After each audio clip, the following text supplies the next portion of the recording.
Hola Rafael, ¿cómo estás? Hola, señor. Muchas gracias por conceder la entrevista. Con todo gusto. La pregunta es, ¿qué mensaje le tiene a Petro? Actualmente hay problemas en la zona de Chinería y Santa Rosa. Ya que le tengo a quién, a Petro, al de Colombia, ¿no? Sí, A ese que no merece ser presidente. En realidad no le tengo ningún mensaje. Lo que tengo por él es francamente, un desprecio como hombre que ejerce una autoridad. Me parece que es un irresponsable completo.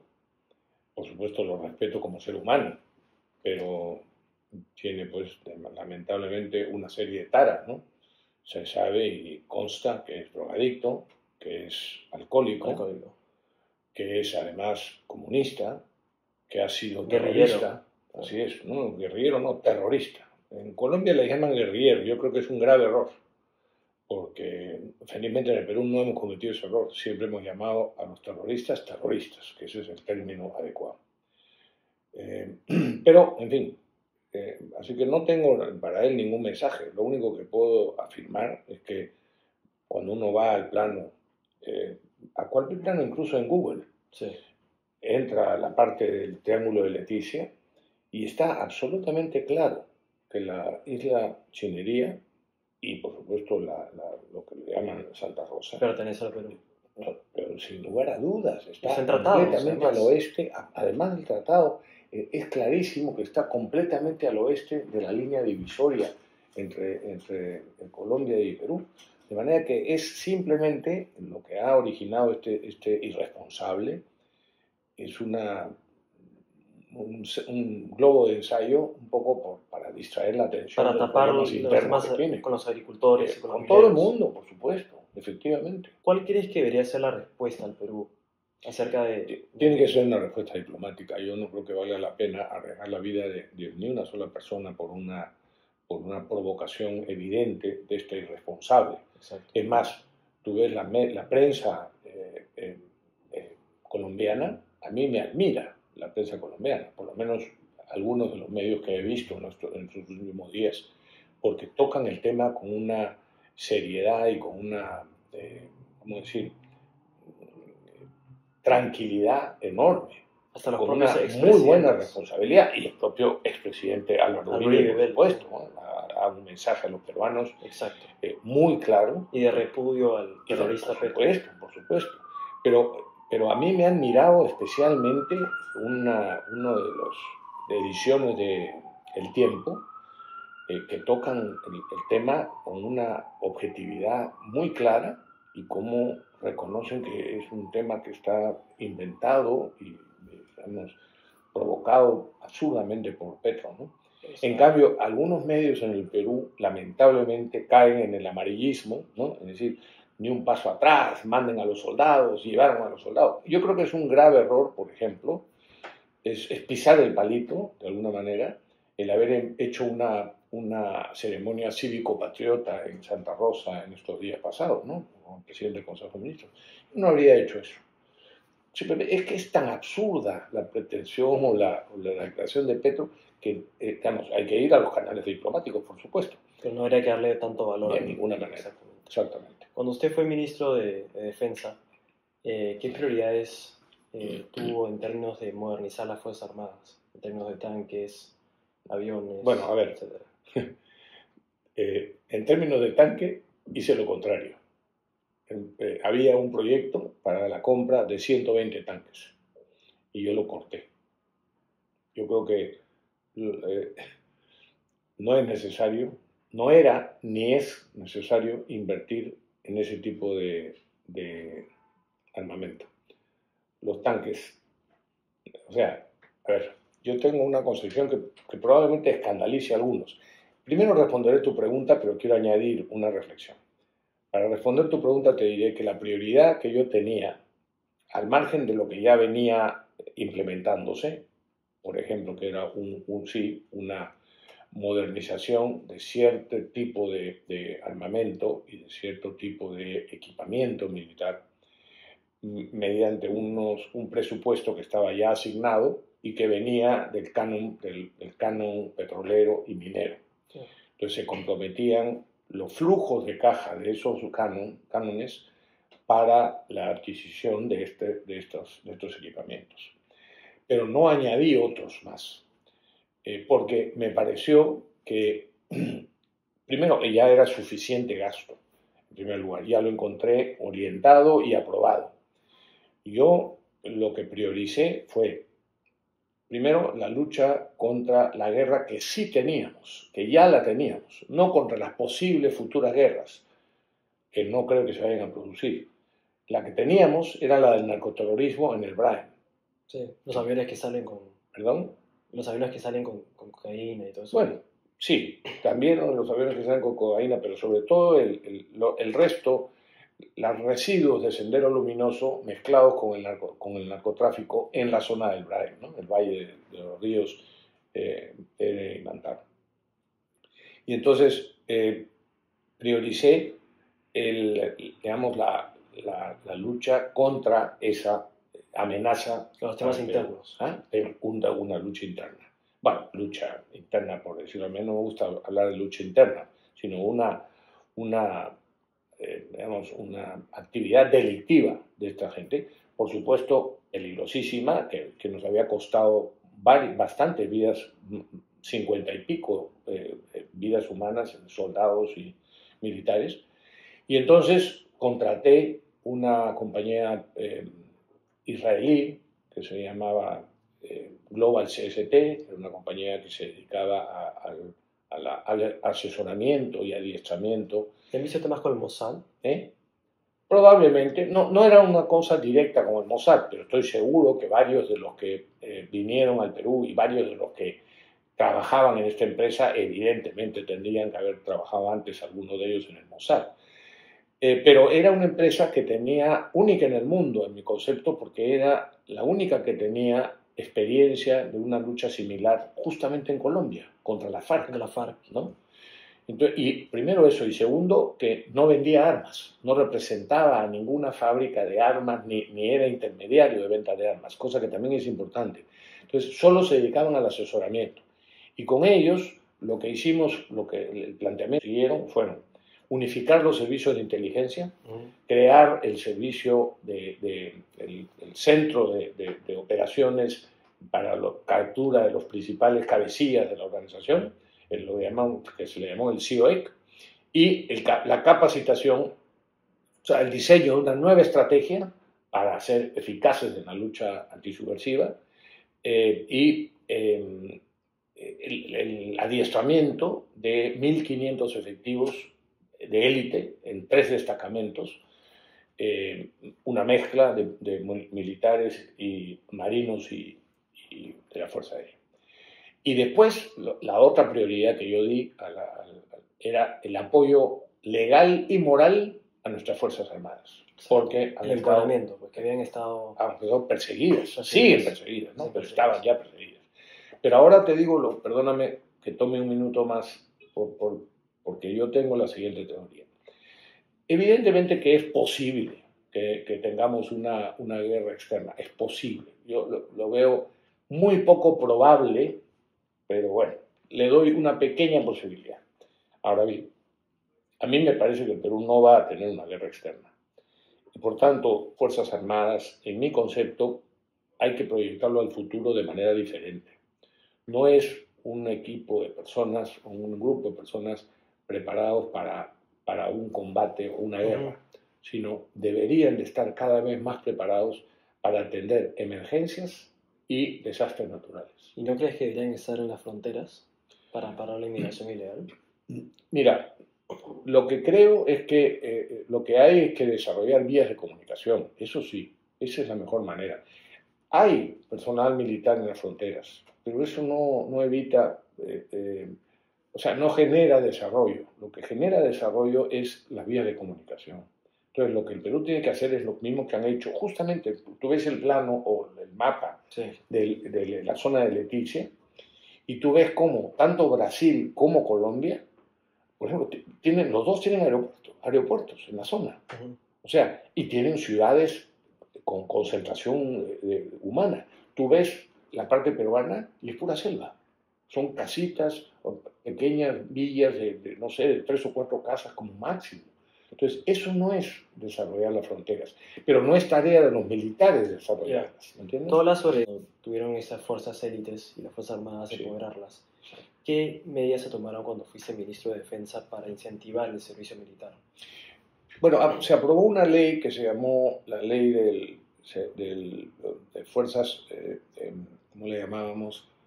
La ley del servicio militar voluntario, pero el servicio profesional. Pero yo no sé si eso fue oportuno o si dio los resultados que esperábamos, sinceramente.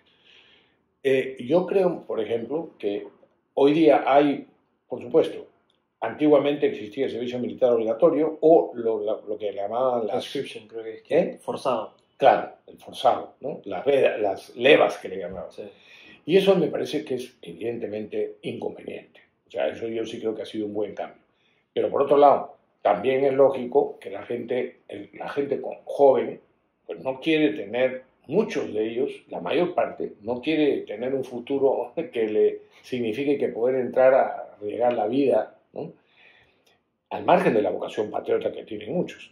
Pero entonces, por eso mismo creo yo que si las Fuerzas Armadas tuvieran una finalidad especial en el futuro, como la de estar preparados para ser gente que apoye en emergencias y en desastres naturales, yo sí creo que habría mucha más demanda de gente que quiera pertenecer a esos cuerpos. No desmerezco de ninguna manera la vocación de servicio, de sacrificio y de patriotismo que tienen los actuales miembros de nuestras Fuerzas Armadas y, por supuesto, otros que quieren entrar. Pero claro, el número se ha reducido. Entonces, por eso mismo es que creo que los equipamientos que necesita la Fuerza Armada no son tanto de aviones de combate, que dicho sea de paso, nos estamos gastando 3.500 millones de dólares en comprar 24 aviones de combate como... Coreanos, creo que son. No, son suecos. Pero ya lo dijo Elon Musk, dentro de unos pocos años la aviación tripulada para batallas se va a terminar, todo va a ser por drones no tripulados. Entonces, decir que no, tenemos aviones obsoletos, y van a ser obsoletos dentro de 4 años, con el avance tecnológico que hay, entonces no compensa invertir tanto dinero primero, en aviones de combate que probablemente no van a combatir en ningún momento de su vida útil, y en segundo lugar, que su vida útil, o digamos, real por la tecnología, va a ser muy corta por el avance tecnológico. Yo creo, por ejemplo, que sí hay que invertir en helicópteros de transporte de todo tipo, que tenemos muy pocos en el Perú, dicho sea de paso. Tendríamos que invertir en fragatas de movimiento rápido, en lanchas rápidas para cuidar nuestro mar, en hospitales de campaña para ponerlos en diferentes sitios, pero bastantes, en hospitales militares, o sea, para la Fuerza Armada, en provincias, en distintas provincias, etcétera, etcétera, etcétera. Es en esas cosas que tendríamos que invertir, ¿no? Y por supuesto en tecnología que ya está disponible. Exactamente, con inteligencia artificial también. Con inteligencia artificial, por ejemplo. Hay una percepción de la ciudadanía de que cuando se invierten en temas militares, los soldados no están suficientemente educados para usar ese tipo de armamento. Bueno, es que, claro, eso es un reto. O sea, la modernidad tecnológica implica o debe de implicar también una preparación humana para saber, por un lado, utilizarla y por otro lado, aprovecharla al máximo. Evidentemente, tú acabas de mencionar la inteligencia artificial.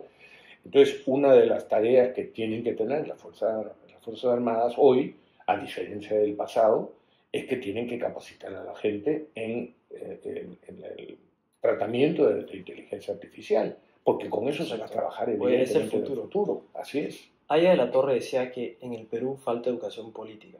Sí. ¿Tú crees que la educación debería involucrar examen cívico, temas nacionales, patrióticos? Sí, por supuesto que sí. Yo creo que la educación cívica pasa por todo eso que acabas de mencionar. Yo sí creo que ahí tenemos un retroceso enorme. Quizá la principal tara que tenemos en el Perú es la falta de educación en general, pero también la de una verdadera historia de nuestro país. Nos han mentido durante muchas décadas sobre la verdadera historia de nuestro país. Por ejemplo, se habla de la colonia. ¿Cuál colonia? El Perú nunca fue colonia de España, nunca. Fue virreinato. Colonia fueron otros países de Sudamérica. Nosotros fuimos virreinato. O sea, no fuimos colonizados. ¿Te das cuenta de la diferencia? Sí, entonces le van lavando el cerebro. Claro, les han lavado el cerebro a los peruanos durante muchas décadas. Años. Y creen que el Perú es el imperio incaico. No, señor. El Perú no es el imperio incaico. El Perú es una nación completamente diferente. Evidentemente, comparte de la raza y de la cultura y de las tradiciones del imperio incaico. Sí, claro. Pero igual con la raza y la cultura y las tradiciones y influencia de la raza española. Del Reino de España. Entonces, el Perú es un crisol inicialmente de dos razas y de dos culturas, la incaica y la española, que se mezclaron y generaron el mestizaje peruano, que es completamente diferente al incaico y al español. Es una cosa nueva. El Cholo Power. No es el Cholo Power, es Grau, nuestro máximo héroe, Miguel Grau. ¿Tú crees que Miguel Grau murió por el imperio incaico? No. Tampoco murió por España. Miguel Grau murió por una nueva realidad, una nueva nación, de la que tenemos que estar orgullosos, que es una identidad mestiza entre estas dos razas y culturas iniciales, a las que después se han añadido influencia asiática, influencia africana, que nos da esta riqueza de nuestro mestizaje. Entonces, todo el cuento indigenista, ¿no?, de que el Perú es la continuación del imperio incaico y que vinieron los españoles a imponer. Mentira. Las universidades en el Perú, mira, cuando existía la Universidad de San Marcos y la Universidad de San Antonio Abad, teníamos unas bibliotecas, pero con decenas de miles de libros. Cuando Harvard, en Estados Unidos, tenía de repente 2.000 o 3.000 libros. O sea, los españoles en el Perú fundaron universidades, justamente también con los frailes católicos, ¿no? Pero fundaron universidades, pusieron montones de colegios. O sea, ¿dónde está el atropello que le atribuyen a los españoles? Todo lo contrario. Entonces, es bien importante el tema educativo, el histórico, por supuesto el geográfico, no el que yo viví, el de recordar fechas de memoria, el aprenderse los productos que genera cada región, o sea, son tonterías que solamente sirven para desarrollar un poco la memoria de cuando uno es chico. Lo importante es inculcarnos la verdadera historia nuestra y el orgullo que debemos de tener. Exactamente, yo estoy completamente de acuerdo contigo. Proyectos como Chavimochic, etapa 3, Majesiguas, etapa 2 y otros son clave para la agroexportación peruana. Sí. Y más aún si se ejecutan con proyectos portuarios a lo largo de la costa.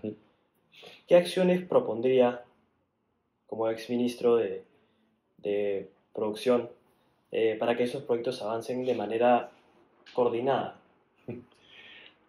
Que los empleados públicos que tienen que tomar las decisiones correspondientes sean gente que reúna dos condiciones: honestidad personal y capacidad intelectual. Si tú consigues que gran parte de los empleados públicos reúnan esas dos condiciones, hemos resuelto nuestros problemas. Porque las personas honestas se van a rodear de gente mejor que cada uno de ellos. Porque el honesto, si no sabe, consulta al que sabe.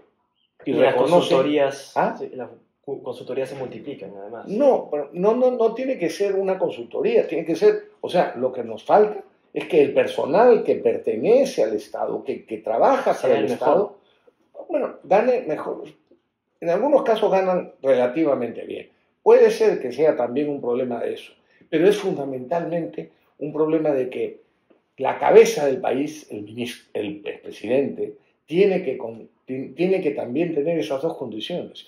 Y los ministros tienen que tener esas dos condiciones: honestidad y capacidad intelectual. Si esas condiciones se van exigiendo de arriba a abajo, entonces los ministros nombrarán a viceministros y los viceministros nombrarán a directores y los directores nombrarán a empleados que tengan esas condiciones. Pero si la mayor parte de los empleados públicos o la mayor parte de los ministros o la cabeza del país, como es un presidente de la República, es un idiota, un poco inteligente y encima ladrón o no es honesto o no es honesta, entonces estamos reventados. porque va a nombrar a ministros que sean como él. En esa línea, tú fuiste director del Banco Central de Reserva. Sí. El Banco Central Reserva tiene un modelo que es basado en la meritocracia. Totalmente. Algo que en otras instituciones no existe. No, totalmente. El banco es una isla en el Perú. Y eso, bueno, yo lo sabía, porque como lo sabemos, como lo sabes tú, por ejemplo, de referencias, pero he tenido la suerte de poder verlo in situ. Cuando a mí me nombran director del Banco Central, yo pude comprobar que no solamente el directorio, no solamente el presidente del directorio, que hasta ahora es Julio Velarde, sino en general todos los funcionarios del Banco Central son gente muy capaz, muy preparada, que reúne esas dos condiciones que te digo.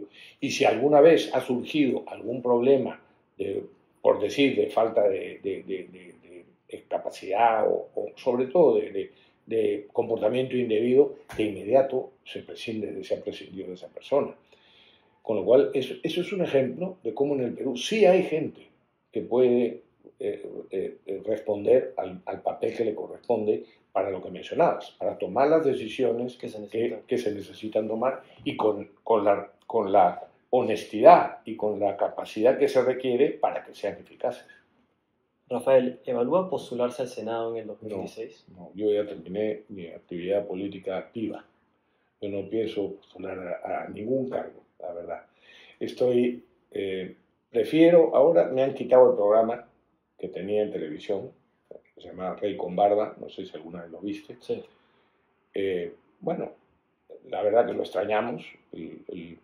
Estamos, pero con Pepe Barba estamos decididos a continuar. Estamos recibiendo algún llamado ya de algunos medios de comunicación. Vamos a analizar el tema, estamos analizando el tema y esperamos regresar nuevamente a las pantallas con el mismo programa, Rey con Barba. Pero sí, hay que saber quemar etapas. O sea, mira, yo he estado en el Congreso 26 años, he sido 7 veces reelegido en los distintos periodos. He sido 2 veces, me tengo el honor de poder servir al Perú en el Ministerio de Producción primero y después en el Ministerio de Defensa. Yo entré en política contra Alan García como consecuencia de su primer gobierno. Claro, tú estás en el 90 con el Fredemo, ¿no? Sí, con el Fredemo, sí. Yo presidí la lista de diputados de Libertad. ¿Y qué piensas acerca de la reciente ley de amnistía a los militares y policías? No solamente estoy de acuerdo, fui uno de los que habló con Fernando Rospigliosi, que fue el que lo promovió, y con el almirante Cueto, para promoverla. Y en realidad no debería de haber hecho falta, pero la realidad del país ha impuesto la necesidad de hacerla, de dictarla. ¿Por qué no debería de haber hecho falta?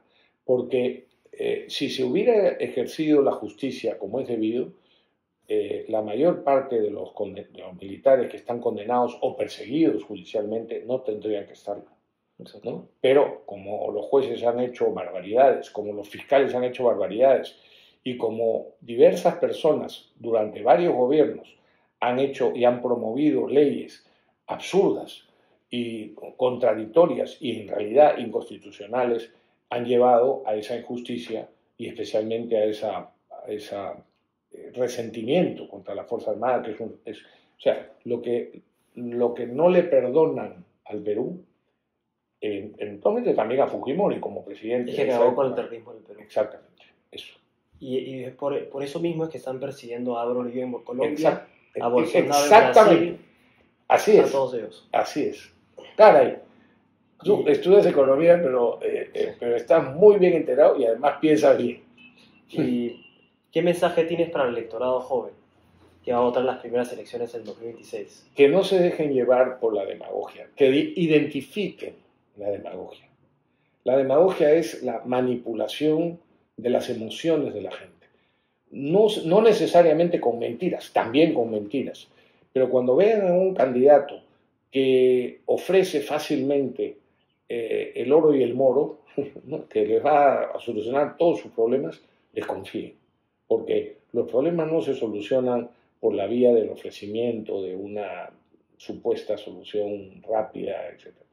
No, se hace las cosas, los problemas se solucionan enfrentándolos, analizándolos y yendo a las causas. Y a veces las causas, la forma de corregir las causas o de resolver las causas de un problema no es popular, a veces no es una forma popular. Y sin embargo hay que hacerlo, por el bien de los peruanos, por el propio bien de los peruanos. Por eso yo diría que tengamos, sobre todo el mundo, no solo los jóvenes, todo el mundo, que tengamos mucho cuidado y tratemos de identificar qué candidato es sensato, dice la verdad, sí, es sereno, de aquellos candidatos que hablan, se autoalaban ellos mismos, se asignan o digamos, se autoalaban constantemente, muestran o dicen que son honestos, dicen que son, no sé, empresarios, dicen que son lo que fuera. No se trata de autoalabarse. Pero nunca han sido delegados de su clase. O sea. Bueno, no, o de repente sí, pero, o sea, otra vez, busquen que, digamos, los antecedentes de los candidatos, cómo se han comportado en su vida privada, fundamental, y si han tenido experiencia política, cómo se han comportado, cómo se llevan con los demás, cómo respetan las normas, cómo respetan las leyes, etcétera. La propiedad privada. Por ejemplo, también. En general, la propiedad. Yo hablo siempre, procuro hablar, a raíz de un amigo mío que me insistía en eso, no solo de propiedad privada, yo hablo de la propiedad segura, cualquiera que sea, pública o privada, da lo mismo. La propiedad tiene que ser segura y tenemos que respetar la propiedad de quien sea.